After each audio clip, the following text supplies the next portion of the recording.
అన్న ఇటు గత బీఆర్ఎస్ గవర్నమెంట్లో గత 2 పర్యాలు కూడా 90% కూడా పాలమూరు రంగారెడ్డి ప్రాజెక్టు పూర్తయితే మరి తెలంగాణ కాంగ్రెస్ గవర్నమెంట్ ఏర్పడిన తర్వాత ఈ 2 సంవత్సరాల్లో పాలమూరు రంగారెడ్డి ప్రాజెక్టుకి ఏం చేశారంటూ కూడా బీఆర్ఎస్ నేతలు ఇటు కేటీఆర్ గాడి హరీష్ రావు కూడా ప్రశ్నిస్తున్నారు. దీనిపై ఏం చెప్తారు?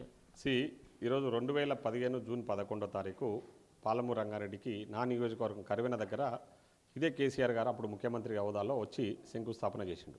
వచ్చి ఏం మాట్లాడినాడా, 3 సంవత్సరాల్లో ఈ పాలమూరు రంగారెడ్డిని పూర్తి చేస్తాము, పాలమూరు రంగారెడ్డి ద్వారా నీళ్లు తీసుకొచ్చేసి పాలమూరు ప్రజలకు అందిస్తామని చెప్పిన వ్యక్తి కేసీఆర్ గారు.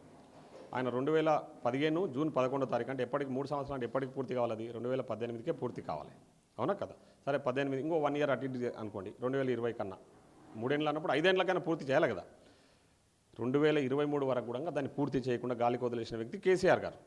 ఇప్పుడు 2015లో మా ప్రాజెక్టు మొదలుపెట్టి దాన్ని గాలికి వదిలేసి 2016లో నువ్వు ఉత్తర తెలంగాణలో ఉన్న కాళేశ్వరం ప్రాజెక్టును చేపట్టి దానిలో పోయి 1,00,000 కోట్లు గాలబెట్టి అది కూలిపోయింది. ఈరోజు దాని మీద ఫోకస్ చేసిన వ్యక్తివి, కనీసం అక్కడ 100% ఎఫర్ట్స్ పెట్టిన వ్యక్తివి, ఇక్కడ 25% ఎఫర్ట్స్ పెట్టిన పాలమూరు రంగారెడ్డి ఆనాడే పూర్తి అవుతుండే. దాన్ని గాలికి వదిలేసి దాన్ని పాలమూరు ప్రజలను మోసం చేసిన వ్యక్తి ఈరోజు కేసీఆర్ గారు.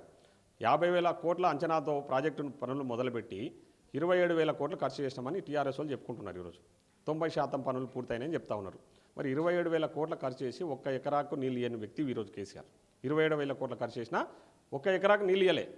మరి అట్లాంటి వ్యక్తి ఈరోజు చెప్తాను వాడుగా పాలమూరు రంగారెడ్డి పూర్తి చేయలేదు, ఇంకా పెండింగ్ ఉంది, ఇంకా 90% మేము పూర్తి చేసినాం అన్న వ్యక్తివి. ఇప్పుడు 1% పెండింగ్ ఉన్నా నీళ్ళు ఇడిస్తే ఆ నీళ్ళు ఎడుకోవాలి, పోవు కదా, చేనులకైతే రీచ్ కావు కదా, ఉపయోగం లేదు కదా. మరి అట్లా ఉపయోగంలో లేదని మీకు తెలుసు, ఇంకా 10% 15% పెండింగ్ ఉందని తెలుసు.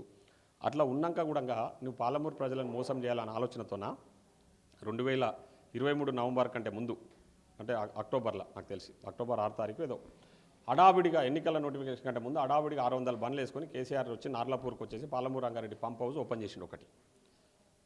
మరి ఎక్కడ పోవాలా నీళ్ళు? నువ్వు ఏ ఉద్దేశంతోనా ఆ రోజు ఓపెన్ చేసి ప్రజలకు ఏమని ఇచ్చినావు? పెద్ద పెద్ద ఓర్డింగ్స్, స్టేట్మెంట్స్, పేపర్లలో అడ్వర్టైజ్మెంట్, పాలమూరు రంగారెడ్డి పూర్తయింది, నేను పోతున్నా, మోటార్ ఆన్ చేస్తున్నా, ఇంకా అయిపోయి రేపటి నుంచి మొత్తం నీళ్ళు పోయి పాలమూరు మొత్తం పారుతాయి అని చెప్పేసి ప్రచారం చేసుకున్నావు. అధికార హోదాలో, ముఖ్యమంత్రి హోదాలో నువ్వు ప్రచారం చేసుకున్నావు. ప్రతిపక్ష హోదాలో కాదు, ఎన్నికల ప్రచారం కూడా కాదు అది. అప్పటికి ఇంకా నోటిఫికేషన్ రాలే. అధికార హోదాలో వచ్చి ప్రచారం చేసుకున్న వ్యక్తివి. మరి ఈనాడు ఎట్లా చెప్తావు నువ్వు పాలమూరు రంగారెడ్డి పూర్తి కాలేదని? మరి ఏ ఉద్దేశంతో ఆ రోజు మోటార్ ఆన్ చేసినావు? ఆ మోటార్ ఆన్ చేస్తే నువ్వు పాలమూరు నుంచి పట్నం వచ్చేలోపే ఆ మోటార్ బంద్ అయిపోయింది.